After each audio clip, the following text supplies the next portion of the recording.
तर आज खूप स्पेशल डे होता गाईज, कारण माझ्या हस्बंडला मी आज गिफ्ट घेण्यासाठी जाणार होते. आता तुम्ही विचारत असाल हे गिफ्ट कशासाठी, तर माझ्या हस्बंडचा बड्डे येतो आहे 29 डिसेंबरला. तर पैशांची बंडल बघून तर तुम्हाला वाटलंच असेल की गिफ्ट काहीतरी स्पेशल असणार आहे. तर गिफ्ट खरंच खूप स्पेशल असणार आहे त्यांच्यासाठी. तर तुम्ही गिफ्ट नक्कीच बघा आपल्या नेक्स्ट ब्लॉगमध्ये. तर चला आता आपण निघालो आम्ही आता. तर रस्त्याने महाराजांचा पुतळा दिसला, महाराजांना नमन केलं आणि गेलो PNG ज्वेलर्सला. बघू शकता शॉप किती सुंदर आहे. तुम्ही नक्कीच एकदा व्हिजिट करा PNGला. ही आजची रेटिंग होती. मग आपण आपलं गिफ्ट वगैरे घेतलं, पैसे वगैरे पेमेंट वगैरे डन केलं आपण, आणि बघू शकता आपलं गिफ्ट रेडी आहे. मग गेलो आम्ही डोमिनोजला, कारण खूप भूक लागलेली होती.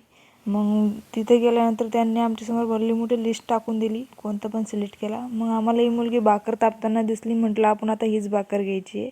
मग आम्ही ती भाकर आम्ही मस्तपैकी पिझ्झा ऑर्डर केला. बघू शकता किती भारी पिझ्झा होता. मग निघालो आपण घरी. तर तुम्हाला आपला ब्लॉग आवडला असेल तर नक्कीच लाईक करा